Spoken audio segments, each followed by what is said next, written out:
হাতে হ্যান্ডকাপ পরানো হলো, চোখ বেঁধে ফেলা হলো আর কি। গাড়িতে উঠালেন, গাড়িতে ভিতরে আমি বসলাম, উচ্চস্বরে গান ছেড়ে দেওয়া হলো, হিন্দি গান। আমাদেরকে 7 দিনের জন্য গুম করা হয় এবং এমন একটা জায়গায় রাখা হয় যে জায়গাটাকে এখন মানুষ আয়নাঘর নামে বলে আর কি। তো এই সুযোগটা কাজে লাগিয়ে খুব সুন্দরভাবে এটাকে পালিশ করা হচ্ছিল আর কি, যে আমরা পারিবারিক কারণে মাইক্রো সহ মানে গাড়ি সহ 7 দিন আত্মগোপনে চলে গেলাম, তাই না? এটা পুরোই মিথ্যা ছিল, এটা কোনো ব্যক্তিগত ইস্যু ছিল না, এটা একটা পরিকল্পিত গুম ইস্যু ছিল আর কি।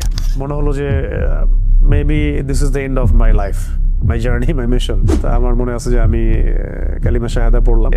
এখানে এসে আমার হাত ধরলো যিনি, ঠিক আছে, তিনি আমাকে বললেন যে we are from DB, please cooperate. এই তো সে ভাই লুঙ্গি পড়া, তো আমি বললো আরে ভাই লুঙ্গি পড়ছেন সমস্যা নেই, চলেন ওঠেন, ব্যাপার না, আমার পোশাক আছে ওখানে গিয়ে দিয়ে দিব। তো ও বেচারা লুঙ্গি পরে উঠে গেছে, ও লুঙ্গি পরে আয়না করে যে আমাদের গাড়িটা তার মাদ্রাসার গেটের সামনে ব্রেক করলো, আর এখানে ফোন দিয়ে বলবো যে গেটটা খোলো, ফোন ডায়াল করার মধ্যেই এই 4-5 মিনিটের মধ্যেই আর কি, 2টা বা 3টা হয়তো বড় বড় এই মাইক্রো টাইপেরই হবে, হাই প্রোফাইল গাড়ি আর কি, এরকম কিছু গাড়ি দাঁড়ায় গেল এবং ওদেরকে আগে উঠাই ফেলছে গাড়ির মধ্যে। ভেতরে যদি আপনাকে মারাও হয়, পিটানো হয়, বাইরে আপনি সাউন্ড যাবে না যদি আপনি চিৎকার করেন। যেই খিচুড়ি আমার ওয়াইফের বাসায় খাওয়ার কথা ছিল, আল্লাহ পাক আমাকে ওই দিন সকালে মানে জুমার দিন সকালবেলা আমার সামনে যে খাবারটা আসলো সেটা ছিল খিচুড়ি। যে আমাদের লোকেশনটা ট্রেস করা হয়েছিল বাংলাদেশের একটা গোয়েন্দা সংস্থার হেডকোয়ার্টারে, যেটা আপনারা জানেন, এটা তো অনলাইনে আসছিল আর কি, এটা তো সবাই জানে কথা। তখন কিন্তু অনেস্টলি স্পিকিং যে আমাকে এত মানুষ চিনেও না। ওই সময়ে সেই দুজন ভাই এসে আমাকে বলছিলেন যে ভাই আদনান ভাই না আপনি? তা আমি বলছেন জি ভাই, আপনাকে এই জায়গায় এইভাবে দেখবো এটা আমরা কল্পনাও করি নাই। কখনো বলছে যে তুমি না শাহাদাতের ওয়াজ করো, এখন কি তোমাকে ক্রস ফায়ারে দিব, শহীদ করে দিব, মানে এরকমও কথা আসতেছিল কি। তো যারা রিমান্ড করে তাদেরকে বড় ভাই বলে সম্বোধন করা হয়, আর যারা সার্ভিস দেয় তাদেরকে ছোট ভাই বলা হয়। রিমান্ড তো একটার পর একটা হচ্ছেই, প্রতিদিনে মনে হয় 1-2টা করে রিমান্ড হতো, রাত্রে একটা করে হতো। একটা রুটিন প্রোফাইল আছে তাদের, যে আমি কোনো জঙ্গি সংগঠনের সাথে আছি কিনা, আমি কোনো বৈদেশিক কোনো সংগঠনের সাথে জড়িত কিনা, কেন আমি জিহাদের কথা বলছি, কেন আমি ইকামতের দিনের কথা বলছি, কেন আমি মানে খিলাফা শব্দ ইউজ করছি, কেন শরিয়া বিধানের কথা বলছি, এই বিষয়গুলো নিয়ে ঘুরে ফিরে বেসিক্যালি আসলে কথা হচ্ছে। কেন জায়নিস মুভমেন্টের এগেনস্টে কথা বলা হচ্ছে, খাস করে কেন আমি ইসরায়েলের এগেনস্টে কথা বলছি, আর এদিকে ভারতের ইন্ডিয়ার এগেনস্টে কথা বলছি।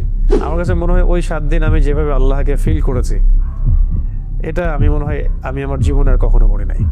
তিনি বলছিলেন যে তোমার এগেনস্টে 2জন আলেমের বক্তব্য আছে আমাদের কাছে। তার মানে আমরা বিষয়টা কি বুঝলাম, যে এই তাগুতি শক্তির, তাদের আন্ডারের এই গোয়েন্দা সংস্থার এবং তাদের মানে যে চেইন অফ কমান্ড, তাদের মধ্যে এমন কিছু লিঙ্ক আছে যেটা দাড়ি টুপিওয়ালা মানুষই আপনার এভিডেন্স হয়ে কাজ করতেছে, যে অমুকে জঙ্গি, অমুকে খারেজি, অমুকে উগ্রবাদী, তাদেরকে বুঝাই দিচ্ছে বেসিক্যালি এই মানে গ্রুপ অফ পিপলটাই।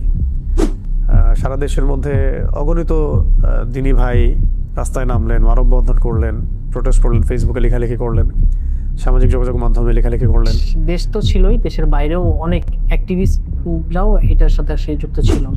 ফেস দ্য পিপলের সাগর ভাইয়ের কথা না বললেই না। দীর্ঘ সময় আমরা সেটা ওইভাবে অনলাইনে বলতে পারি নাই।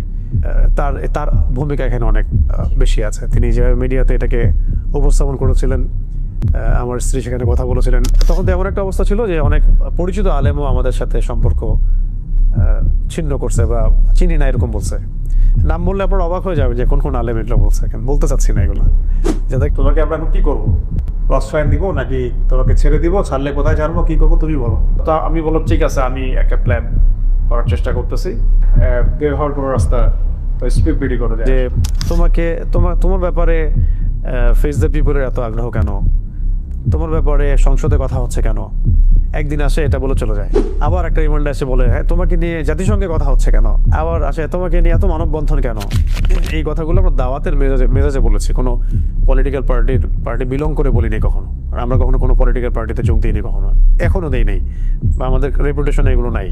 মানে আমি বলছি এখনো যদি আপনারা এই ধরনের দাওয়াত দেন, ইসলাম কায়েম, দাওয়াত তাবলীগ, জিহাদ, ইসলামী হুকুমত, শরিয়া, আপনিও টেস্ট হয়ে যাবেন, আপনাকেও টেস্ট করে ফেলা হবে, এবং আপনারও যে আজ না হোক কাল যে কোনো বিপদ হবে না কোনো গ্যারেন্টি নাই। তো সবচেয়ে ভাইটাল যদি আপনি কারো নাম বলতে বলেন এই বিষয়ে, খাস করে আমার দ্বিতীয় স্ত্রী সাবেকুন নাহারের কথা, তার যে ভূমিকাটা, এই ভূমিকাটাই আমার কাছে আসলে সবচেয়ে মানে আমার হৃদয় ধাক্কাটা একটা অনুভূতির মতো থাকে। আমার প্রথম স্ত্রী এবং আমার এই পরিবারের যে সবর কমে বিপদগুলো ফেস করা সবকিছু মিলিয়ে এটা সৌভাগ্য যে আল্লাহ রাব্বুল আলামিন আমাকে তার মতো একটা স্ত্রী দান করেছেন, আলহামদুলিল্লাহ। যদিও ওই 7 দিন ভয়াবহ এবং অনেক সাফার আমাদেরকে করতে হয়েছে, তারপর আমি আমার জায়গা থেকে এভাবে উপস্থাপন করলাম যে অন্য ভাইদের ত্যাগ, কোরবানি এবং তাদের উপর যে জুলুম, তাদের মাজলুমিয়ত দেখে আমাদের কাছে মনে হয়, আমরা 4 জন, আমাদের কাছে মনে হয় যে এটা তাদের সবচেয়ে ভালো আচরণ ছিল আমাদের সাথে।